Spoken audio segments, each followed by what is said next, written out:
Rich dad poor dad, page 54 to 60। बड़े लोगों को यह नियम समझाने में मुझे बहुत कठिनाई होती है। क्यों? क्योंकि बड़े लोग ज्यादा स्मार्ट होते हैं। मैंने अक्सर देखा है कि ज्यादातर लोग आसान विचारों को नहीं समझ पाते। इसका कारण यह है कि उनकी शिक्षा अलग तरह से हुई है। उन्हें दूसरे प्रोफेशनल्स ने पढ़ाया है, जैसे bankers, accountants, real estate agents, financial planners इत्यादि। ज्यादातर बड़े लोगों के सामने मुश्किल ये होती है कि उन्हें बहुत कुछ भूलना पड़ता है और एक बार फिर से बच्चा बनना पड़ता है।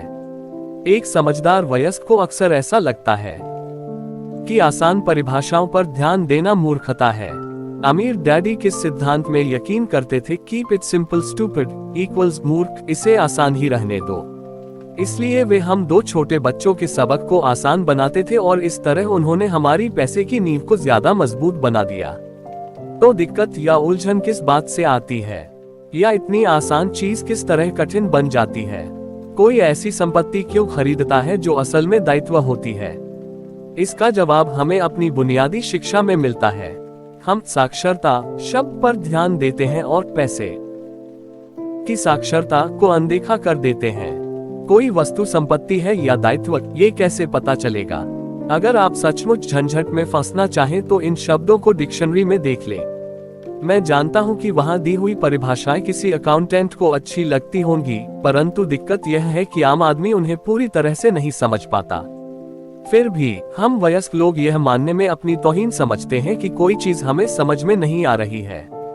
छोटे बच्चों को समझाते समय अमीर डैडी ने एक बार कहा था, संपत्ति को शब्दों के नहीं, अंकों के द्वारा पढ़ा जाता है, और अगर आप अर्कों को नहीं पढ़ सकते तो आपको संपत्ति और जमीन में खुदे गड्ढे में कोई फर्क महसूस नहीं होगा।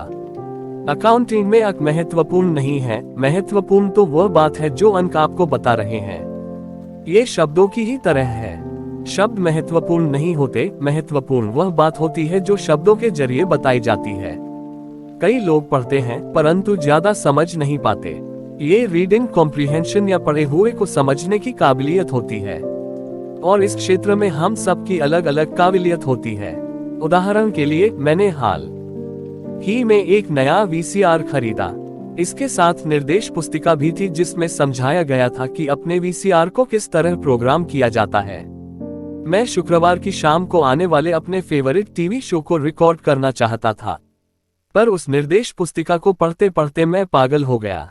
मुझे दुनिया में कोई भी काम इतना मुश्किल नहीं लग रहा था जितना कि अपने वीसीआर को प्रोग्राम करना। मैं शब्दों को पढ़ सकता था परंतु इसके बावजूद मुझे समझ में कुछ नहीं आ रहा था। मुझे शब्दों को पहचानने में ए मिल रहा था परंतु उन्हें समझने में मुझे एफ मिल रहा था। और यही ज्यादातर लोगों के साथ पैसे के मामले में होता है। अगर आप अमीर बनना चाहते हैं तो आपको अंकों को पढ़ना और उन्हें समझना आना चाहिए। मैंने अपने अमीर डैडी से यह बात हजारों बार सुनी है, और मैंने ये भी सुना है, अमीर लोग संपत्ति इकट्ठी करते हैं जबकि गरीब और मध्य वर्गीय लोग दायित्व इकट्ठे करते हैं। यहाँ ये बताया जा रहा है कि संपत्ति और दायित्व में क्या फर्क होता है। ज्यादातर अकाउंटेंट और फाइनेंशियल प्रोफेशनल्स परिभाषाओं पर आपस में सहमत नहीं होते, परंतु ये आसान चित्र या रेखा चित्र दो छोटे बच्चों के लिए मजबूत वित्तीय नींव डालने में बड़े काम आए। बहुत छोटे बच्चों को सिखाने के हिसाब से अमीर डैडी ने हर चीज को बहुत आसान बनाए रखा, और जहां तक बन पड़ा उन्होंने चित्र या रेखा चित्र का प्रयोग ज्यादा किया, शब्दों का उपयोग कम से कम किया और अंकों का तो कई वर्षों तक इस्तेमाल ही नहीं किया। यह एक संपत्ति का कैश फ्लो पैटर्न है। आय, व्यय, संपत्ति, दायित्व। ऊपर दिया हुआ बॉक्स एक इनकम स्टेटमेंट है जिसे अक्सर लाभ और हानि का स्टेटमेंट भी कहा जाता है। यह आमदनी और खर्च बताता है, आने वाला पैसा और जाने वाला पैसा। नीचे का चित्र बैलेंस शीट है। इसे इसलिए ये कहा जाता है क्योंकि इसमें संपत्ति और दायित्वों को एक साथ मिलाकर देखा जाता है, यानी उन्हें बैलेंस किया जाता है। कुछ लोग जिनमें पैसे की समझ नहीं होती, इनकम स्टेटमेंट और बैलेंस शीट के बीच के संबंध को नहीं जानते। ये संबंध जानना बहुत जरूरी है। पैसे की तंगी की असली वजह ये होती है कि लोग संपत्ति और दायित्व के बीच के अंतर को ठीक से नहीं समझ पाते। अक्सर इन दोनों शब्दों की परिभाषाएं भी समस्या खड़ी कर देती हैं। अगर आपको दुविधा में पढ़ना अच्छा लगता है तो आप शब्दकोश उठाकर उसमें संपत्ति और दायित्व शब्दों का मतलब देख लें। अब इन परिभाषाओं का मतलब अकाउंटेंट को तो अच्छी तरह समझ में आ सकता है, परंतु आम आदमी के लिए यह वैसी ही बात हो गई जैसे परिभाषा का मतलब मैंडेरिन जैसी किसी विदेशी भाषा में लिख दिया गया हो। आप परिभाषा में लिखे हुए शब्दों को तो पढ़ सकते हैं, परंतु उन्हें अच्छी तरह समझना कठिन है। इसलिए जैसा मैंने पहले कहा था, मेरे अमीर डैडी ने हमेशा दोनों छोटे बच्चों को यह आसान परिभाषा सिखाई।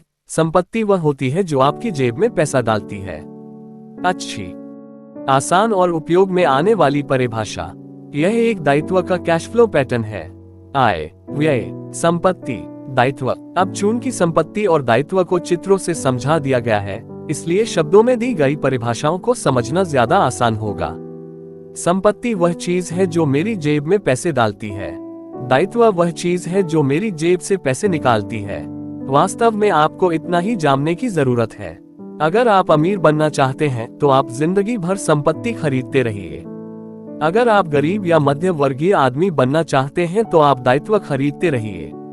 इनके बीच के फर्क को न जानने से ज्यादातर लोग जीवन भर पैसे की तंगी से परेशान रहते हैं। पैसों के लिए आदमी इसलिए परेशान होता रहता है क्योंकि वह न तो शब्दों को समझ पाता है, न ही अंकों को। जिन लोगों के सामने पैसे की मुश्किलें आ रही हैं, उन्हें ये समझ लेना चाहिए कि शब्दों या अंकों में ऐसा कुछ है जिसे वे पढ़ नहीं पा रहे हैं। कोई चीज ठीक से उनकी समझ में नहीं आ रही है। अमीर लोग इसलिए अमीर होते हैं क्योंकि इस मामले में वे पैसे की तंगी से परेशान लोगों से ज्यादा समझदार होते हैं। तो अगर आप अमीर बनना चाहते हैं और अपनी दौलत को बनाए रखना चाहते हैं तो पैसे की साक्षरता और समझदारी महत्वपूर्ण है, शब्दों में भी और अंकों में भी। चित्रों में जो तीर लगे हैं वे पैसे के बहाव यानी कैश फ्लो को बताते हैं। ध्यान रखिए, सिर्फ अंकों से पूरी बात समझ में नहीं आती है और सिर्फ शब्दों से भी पूरी बात समझ में नहीं आती है। महत्व तो पूरी कहानी का होता है। किसी वित्तीय रिपोर्ट में अंकों को पढ़ना प्लॉट या कहानी ढूंढने की तरह ही है। पैसा कहाँ जा रहा है, इस बात की कहानी। 80% परिवारों की पैसे की कहानी यह होती है कि वे अमीर बनने के लिए कड़ी मेहनत करते जाते हैं। इसका कारण यह नहीं है कि वे पैसा नहीं कमाते। असली कारण यह है कि वे जिंदगी भर संपत्ति की जगह दायित्व खरीदते रहते हैं। उदाहरण के तौर पर यह एक गरीब आदमी या घर पर रहने वाले नौजवान का कैश फ्लो पैटर्न है। रोजगार, आय, तनख्वाह, व्यय, टैक्स, भोजन, किराया, कपड़े, मनोरंजन, यात्रा, संपत्ति, दायित्व। यह मध्य वर्गीय आदमी का कैश फ्लो पैटर्न है।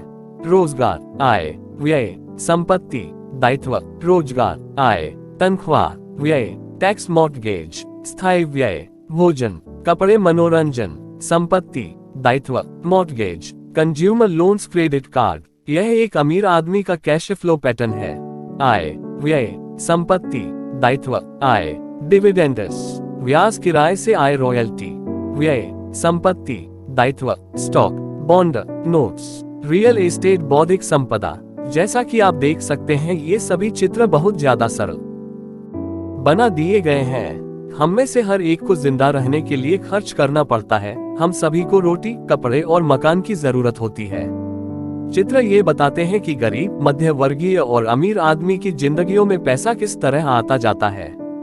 कैश फ्लो पूरी कहानी बता देता है। इस कहानी में ये बताया जाता है कि वह आदमी अपने पैसे का किस तरह इस्तेमाल करता है। एक बार पैसा हाथ में आ जाने के बाद वह उस पैसे का क्या करता है। मैंने अपनी कहानी अमेरिका के सबसे अमीर व्यक्तियों से इसलिए शुरू की ताकि मैं ये बता सकूं कि इतने सारे लोगों की सोच में कहां गलती होती है।